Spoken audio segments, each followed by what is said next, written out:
अस्सलाम वालेकुम व्यूअर्स। आज हम बात कर लेंगे दोस्टोयेव्स्की की एक नॉवल है क्राइम एंड पनिशमेंट।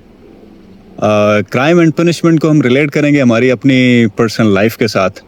तो होता ये है कि मैं आपको जस्ट एक थीम बता देता हूँ। एक बंदा होता है, वो अपनी एक थ्योरी बना लेता है। थ्योरी इसकी ये होती है कि दुनिया में दो किस्म के लोग होते हैं, एक ऑर्डिनरी और एक एक्स्ट्रा ऑर्डिनरी। वो कहता है कि जो ऑर्डिनरी लोग होते हैं वो क्राइम नहीं कर सकते हैं, और जो एक्स्ट्रा ऑर्डिनरी लोग होते हैं वो क्राइम्स कर लेते हैं और अपने क्राइम्स के उनके पास एक डिवाइन जस्टिफिकेशन होती है। If there crime serves a larger good, या फिर एक ब्रॉडर किसी अवाम के लिए कुछ अच्छा होता है उनके क्राइम से, तो वो क्राइम कर सकते हैं, ऑल्दो कि वो लॉज कानून के मुताबिक ना हो।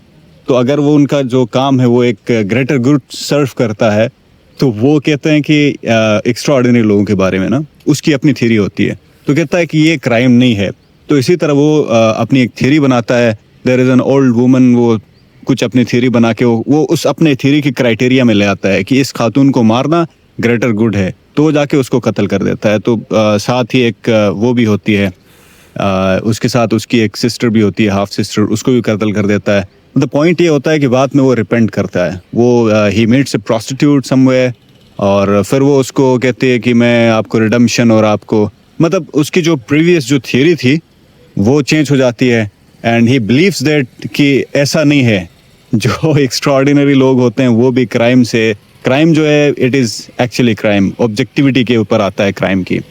तो हम भी कुछ ऐसी हरकतें करते हैं, बहुत सारी चीज़ें, ड्राइव्ड बाय रिलीजन और drived by our own specific sect, या फिर हमारे कोई कल्चरल बिलीफ के ऊपर फॉलो करते हुए, जैसे ऑनर किलिंग्स होती हैं, killings in the name of उस पे कर लेते हैं, ब्लास्फेमी पे, और killings in the name of religion, killings in the name of certain sanctity, और किसी भी पर्सनल एक पॉइंट के ऊपर हम फोकस करके, किसी अपनी बनाई हुई एक थ्योरी को फोकस करके हम ये सोचते हैं कि हमारा क्राइम या फिर हमारा जो एक्शन है वो ग्रेटर गुड को सर्व करता है, तो हम वो क्राइम कर सकते हैं। ये सोच के हम वो क्राइम कर लेते हैं। अच्छा, तो वो रिपेंट कर लेता है बंदा, बाद में वो सोचता है कि नहीं, ये this is not the right theory to go for it. तो हम अपने जो काम है वो सारे, अपनी जो एक्शंस हैं उनको भी, ऑनर किलिंग्स हैं जैसे बहुत सारे और हैं आजकल। If you look at Gilgit Baltistan, recent last 3 months के अंदर मेरे ख्याल से कोई 3 ऑनर किलिंग्स हुई हैं। इसके अलावा पाकिस्तान में, पंजाब में, KPK में और सिंध में भी ऑनर किलिंग्स का सिलसिला जारी है। तो ऐसा नहीं है कि आप कोई भी एक्शन करते हैं वो लॉ से मावरा हो, या फिर लॉ के, कानून के, जो स्टेट का कानून है उसके दायरे में ना आता हो। हर काम, चाहे वो ऑर्डिनरी बंदा हो या एक्स्ट्रा ऑर्डिनरी बंदा हो, उसका कोई भी एक्शन हो वो स्टेट के कॉन्स्टिट्यूशन, स्टेट के लॉज और जो भी रेगुलेशंस हैं उसके अंडर आता है। और हमारा कोई भी एक्शन हो वो इंडिविजुअल नहीं होता है। जो भी एक्शन होता है उसके बहुत ज़्यादा दूररस नताइज होते हैं।